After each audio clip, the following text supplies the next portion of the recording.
जैसे कि भैया कल तेंदुखेड़ा में जीतू पटवारी की सभा हुई थी और उन्होंने बड़े मतलब जोर शोर से मंच पे गर्जना की थी कि लोधी जीतेंगे कि लोभी जीतेंगे। इस पर आपकी क्या राय है?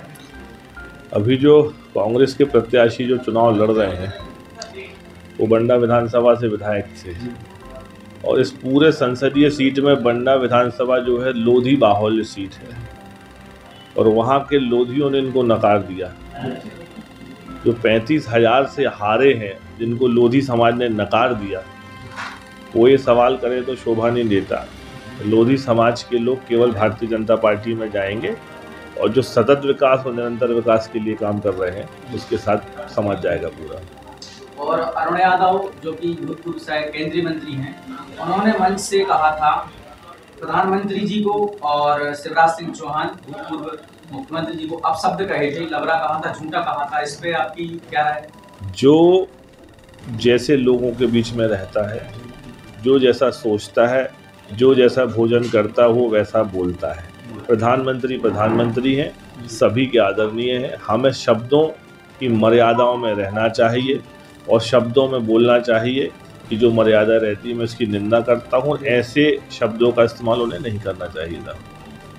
जीतू पटवारी जी ने कल मंच से गर्जना करते हुए बड़े जोर शोर से बिकाऊ टिकाऊ के मुद्दे को लेकर मतलब पूरा भाषण इसी पे रहा, फोकस उनका इसी पे रहा। तो इस पे आप क्या कहना? 300 लोगों की सभा में प्रदेश के अध्यक्ष, क्षेत्र के प्रत्याशी और पूर्व सांसद विवेक तनखा जी, तो जीतू पटवारी अब अपने क्षेत्र से 35,000 से हारे जिनको जनता ने नकार दिया।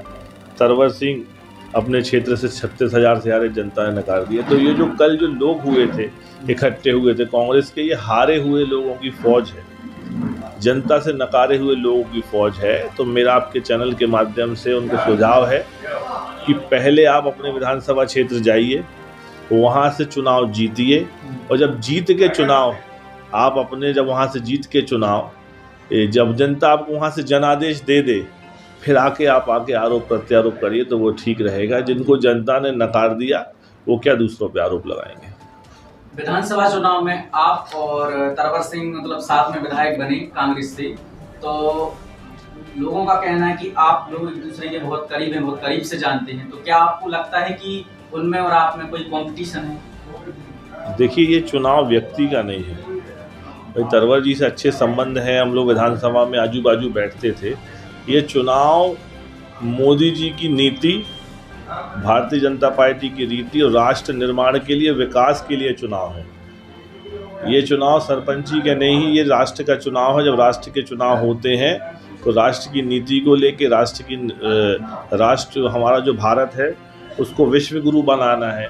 भारत में निर्णय लेने की किसकी क्षमता है, जो दिल्ली पहुंच के प्रधानमंत्री बनेगा, नेतृत्व सशक्त कैसे होगा, उसको लेकर चुनाव है। ये किसी व्यक्तिगत चुनाव नहीं है। जो हमारे कांग्रेस के साथी है वो निरंतर व्यक्तिगत आरोप कर रहे हैं, व्यक्तिगत तौर पे अभिषेक लगा रहे हैं। तो मेरा कहना ये है कि पहले अपने गिरेबान में झांके, पहले अपना विधानसभा क्षेत्र जीत के आए।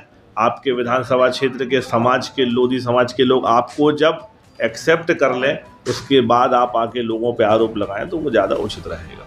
लास्ट क्वेश्चन, जीतू पटवारी जी ने ये भी कहा था कि विगत 19 तारीख को जो मोदी जी की सभा हुई थी उसमें उन्होंने कहा था कि बहुत ही कम मतलब भीड़ आई है और वहाँ पे हम लोगों ने सभा भी कैप्चर की थी। तो इस पे आपके क्या विचार? देखिए, जो लोग 300 लोगों की सभा कर रहे हैं और खुद भीड़ नहीं जोड़ पा रहे, वो दूसरों पे क्या आरोप लगाएंगे। मैं फिर आपसे बोल रहा हूँ कि ये हारे हुए की फौज है और निराधार और व्यक्तिगत आरोप वही लगाता है जिनके पास विकास को लेके बात नहीं होती है और आने वाले 5 वर्षों का विकास का रोड मैप नहीं रहता है। इनने भारतीय जनता पार्टी केवल ये बता रही कि हमने अभी तक ये किया और इन 5 वर्षों में हम ये कर देंगे, लेकिन कांग्रेस केवल व्यक्तिगत आरोप लगा रही है। मैं बोलता हूँ एक व्यक्ति ये बताए कि उनकी सरकार बनेगी तो वो क्या करेंगे। ना उनकी सरकार बननी है, ना उनके पास कोई रोड मैप नहीं है। व्यक्तिगत आरोप लगाने के अलावा उनके पास कोई काम नहीं है। एक तरफ डबल इंजन की सरकार और एक तरफ आपकी कांग्रेस पार्टी है, इस समय कैसा आपको माहौल लग रहा है? देखिए, आपने ये जो प्रश्न किया है, मैं तो इसमें यही कहना चाहूँगा कि भाजपा के लोग हमेशा भाजपा के नेता हमेशा डबल इंजन की सरकार कहते हैं, लेकिन इस बार इनकी डबल इंजन की सरकार पटरी से उतर गई। अब इंजन नया बदलने की जरूरत है, जनता समझ चुकी है और इस बार इंजन बदला जाएगा। कैसा रिस्पॉन्स होगा? देखिए, हम लोग जनता के बीच में जा रहे हैं और लगातार 35 वर्षों का जो सूखा कह सकते हैं, 35 वर्षों से भाजपा के यहाँ सांसद रहे, सिर्फ जनता के बीच में वोट लेने गए और जीत के कभी दोबारा जनता की तरफ नहीं देखा।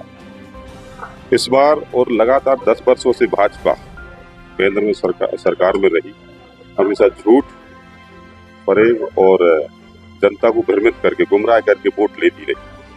तो जनता समझ चुकी है कि ये जो वादे करते हैं कभी उन्हें निभाने का काम नहीं करते। किसानों की लोग समस्या आपने देखा, समर्थन देखिए, किसानों की अगर हम बात करें तो किसानों के लिए, किसानों के हित में कभी भाजपा कार्य नहीं कर सकती, क्योंकि इन्होंने 2014 में बोला था कि हम किसानों की आय दुगनी करेंगे, और फिर उसके बाद बोला कि हम 2022 तक करेंगे। आज 24 है, आय तो दुगनी नहीं, लेकिन लागत जरूर किसानों की दुगनी होगी, आप समझ सकते हैं। और अभी अगर 2023 के मध्य प्रदेश के चुनाव की बात करें, उसमें घोषणा पत्र में इन्होंने कहा था कि हमारी सरकार अगर 23 में बनती है तो हम सबसे पहले किसानों के अनाज, गेहूं का जो समर्थन मूल्य है 2700 रुपये करेंगे, धान का 3100 करेंगे और गैस सिलेंडर 450 देने की बात कही थी, लेकिन इनकी सरकार बन गई। ना ही तो इनने गेहूं की रेट 2700 की, ना ही धान के 3100 और ना ही गैस सिलेंडर 450 का। तो जनता समझ चुकी है कि ये सिर्फ झूठ, वोट लेने के लिए झूठ बोलते हैं और इनका काम हो जाता है, उसके बाद ये वादा खिलाफी करते हैं। तो इस बार तो जनता का मन है, अच्छा रिस्पॉन्स हम लोगों को, जब हम लोग क्षेत्र में जाते हैं तो जनता का अच्छा समर्थन मिलता है और मिल रहा है। इस बार दमोह लोकसभा क्षेत्र की अगर हम बात करें, आप समझ सकते हैं 19 तारीख में देश के प्रधानमंत्री को यहाँ आना पड़ा। इससे ये साबित होता है कि आखिर क्या आवश्यकता थी मोदी जी को यहाँ आना पड़ा। ये भाजपा के लोग बताएं, से ये जाहिर हो रहा है कि ये बहुत ही कमजोर हो चुके हैं। जनता में इस समय काफी टिकाऊ और बिकाऊ की बात हो रही है और इस बात का बहुत हल्ला है। देखिए, जो जनता जिसमें विश्वास करती है और जिताने का काम करती है, और जब जनता का कोई विश्वास तोड़ देता है तो जनता कभी उसे स्वीकार नहीं करती।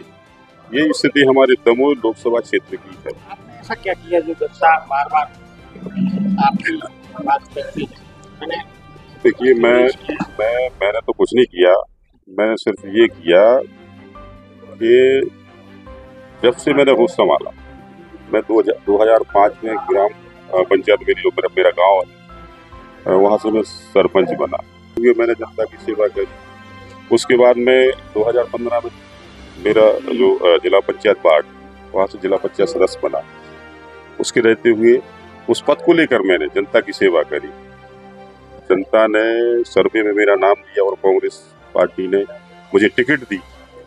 टिकट देने के बाद जनता ने मुझे जिताया और 5 साल मैंने ईमानदारी से जनता के बीच में रह के जनता की सेवा करी। पार्टी के लिए मैं निष्ठावान रहा। आपकी पार्टी सबसे पहला काम इसलिए अगर हमारी कांग्रेस की सरकार बनती है तो सबसे पहले तो हमारे दमोह लोकसभा क्षेत्र में युवा जो बेरोजगार घूम रहे हैं और जो गरीब परिवारों को जो मजदूरी तक नसीब नहीं हो रही, उसके लिए दमोह लोकसभा में साधन संसाधन, फैक्ट्री, इंडस्ट्रीज या बड़े उद्योग लगवाने के लिए संसद में बात रखी जाएगी। और सरकार बनेगी तो ये मैं वचन देता हूँ कि ये मैं करके रहूँगा। और जो हमारी कांग्रेस पार्टी ने जो घोषणा की है कि अगर हमारी केंद्र में सरकार बनती है तो सबसे पहले रोजगार देने की गारंटी का अधिनियम लागू करेंगे और प्रति वर्ष 30 लाख युवाओं को रोजगार देने का काम करेंगे। हम 2 करोड़ की बात नहीं करते। और आपका बच्चा स्नातक है, रोजगार नहीं उसको मिलता तो 1 लाख रुपए साल का उसे भी देने का काम करेंगे। जो हर एक वर्ग की जो गरीब परिवारों की जो माता बहनें हैं उन्हें भी 8,500 रुपये प्रति माह और साल का 1 लाख रुपए देने का काम करें। वो कर्जा भी किसानों का माफ होगा और साथ ही साथ में किसानों के अनाजों का भी समर्थन मूल्य लागू किया जाएगा। और जो कृषि यंत्रों पर जो जीएसटी के माध्यम से 12 से 18% जो जीएसटी लगाई जा रही है, उसको भी खत्म करने का काम हमारी कांग्रेस की सरकार में किया जाएगा। मतलब जनता के हित में काम करें। बिल्कुल 100%। कांग्रेस की जो 5 गारंटियां हैं उनको जनता तक पहुंचाने के लिए आपकी क्या योजना है कि जनता उनको जाने पहचाने और यकीन करे? देखिए, हम लोग प्रचार के माध्यम से जनता के बीच में जा रहे हैं। हमारे कांग्रेस के संगठन के लोग, ब्लॉक अध्यक्ष, मंडलम, सेक्टर, सभी लोग जनता के बीच में जा रहे हैं और बड़े बड़े वरिष्ठ कार्यकर्ता भी जा रहे हैं। जो हमारा जो कार्ड बना है 5 योजनाओं को लेकर, उसको लेकर जनता को बता रहे और समझा रहे हैं और जनता उस चीज को लेकर अच्छा रिस्पॉन्स दे रही है। ये जो 5 बिंदु हैं ये बहुत ही अच्छे कांग्रेस ने दिए हैं और इस बार कांग्रेस के लिए जनता कहती है वोट करेंगे। आपके पक्ष में बिल्कुल बिल्कुल। भैया लास्ट पीएम मोदी ने भाजपा के दौड़ में आकर कहा कि इंडिया गठबंधन कांग्रेस राम विरोधी है, इसके बारे में आप क्या कहते हैं? देखिए, अगर हम भगवान राम की बात करें तो हमारे भी भगवान राम हैं, हमारे आराध्य हैं, ठीक है।